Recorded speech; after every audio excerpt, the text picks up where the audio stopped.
સોમવારથી નવા શૈક્ષણિક સત્રનો પ્રારંભ કાલથી સ્કૂલોમાં રાબેતા મુજબ શરૂ થશે શૈક્ષણિક કાર્ય। સ્કૂલો શરૂ થતા પહેલા બજારમાં ખરીદી માટે ભીડ ઉમટી છે। પાઠ્યપુસ્તકો અને ચોપડા ખરીદવા સ્ટેશનરીએ લોકો ઉમટ્યા છે। કાગદી બજારમાં પુસ્તક ચોપડા ખરીદવા માટે લોકોના ટોળા ઉમટ્યા।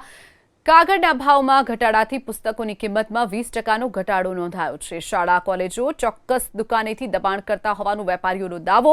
ચોક્કસ દુકાનેથી દબાણના કારણે ધંધા પર અસર પડ્યાનો પણ વેપારીઓએ દાવો કર્યો છે। શૈક્ષણિક સત્રની આવતીકાલથી શરૂઆત થવા જઈ રહી છે। તે પહેલાં જ અમદાવાદના કોટ વિસ્તારમાં આવેલા કાગદી બજારમાં છેલ્લી ઘડીની ખરીદી માટે લોકો ઉમટતા હોય તે પ્રકારની સ્થિતિ જોવા મળી રહી છે। જે લોકોએ અત્યાર સુધી પુસ્તકો કે ચોપડા ખરીદ્યા નથી તે છેલ્લી ઘડીની ખરીદી કરવા માટે પહોંચ્યા છે। સાથે જ ભાવ છે તે અંદાજિત 20% જેટલો ચોપડામાં ભાવમાં ઘટાડો છે। કાગળ સસ્તો થયો હોવાની વાત સામે આવી રહી છે। તેવા સંજોગોની અંદર આ વર્ષે બજાર જે રીતે ચાલ્યું છે, વેપારીઓને પૂછીશું ખાસ કરીને કયા પ્રકારની સ્થિતિ છે અત્યારે બજારની, અત્યારે કયા પ્રકારની પરિસ્થિતિ છે। ભાઈ, શું કહેશો જે પ્રમાણે અત્યારે કાગદી બજારની અંદર જે છેલ્લી ઘડીએ લોકો ખરીદી કરવા આવી રહ્યા છે, કયા પ્રકારની બજારમાં સ્થિતિ છે, શું પરિસ્થિતિ છે? ચોક્કસ ગુજરાતનું અમદાવાદમાં કાગદી બજાર એટલે બુક્સ બજાર મોટામાં મોટું આવેલું છે માણેક ચોકમાં। કાલે 9મી એ સ્કૂલો ખુલી રહી છે, ત્યારે આજે બાળકોએ લિસ્ટ લઈ અને સમગ્ર બાળકો આજે પોતાના વાલીઓ સાથે ચોપડા અને સ્ટેશનરી ખરીદવા આવી રહ્યા છે।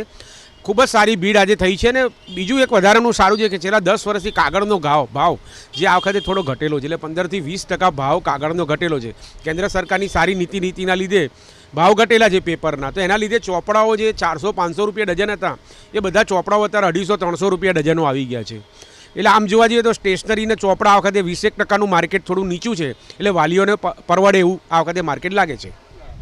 એક બાજુ ટ્રસ્ટના અને સમાજના જે ચોપડાના પુસ્તકો છે તે પણ અપાતા હોય છે, બીજી બાજુ શાળાઓ પણ આ પ્રકારનું વેચાણ કરવા ચોક્કસ જગ્યાથી લેવા માટે દબાણ કરતી હોય, બજાર પર તેની કેટલી અસર?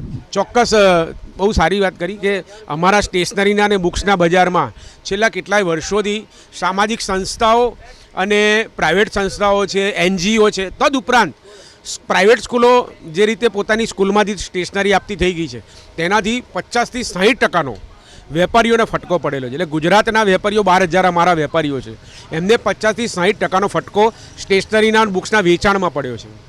ત્યારે જોઈ શકાય છે છેલ્લી ઘડીએ ખરીદી કરવા માટે લોકો તો આવી રહ્યા છે, સાથે જ જે રીતનું બજાર છે બજારની અંદર છેલ્લી ઘડીની થોડી ઘણી ભીડ પણ જોવા મળી રહી છે। આ સાથે જ જો વાત કરવામાં આવે તો બજાર પર ક્યાંક ને ક્યાંક જે શાળાઓ તરફથી જે ખાસ કરીને ચોપડા અને પુસ્તકો લેવા માટેની વાત કરવામાં આવે છે તેના કારણે પણ બજાર ઉપર ફટકો પડ્યો હોવાનું અહીંના વેપારી કહેતા જોવા મળી રહ્યા છે।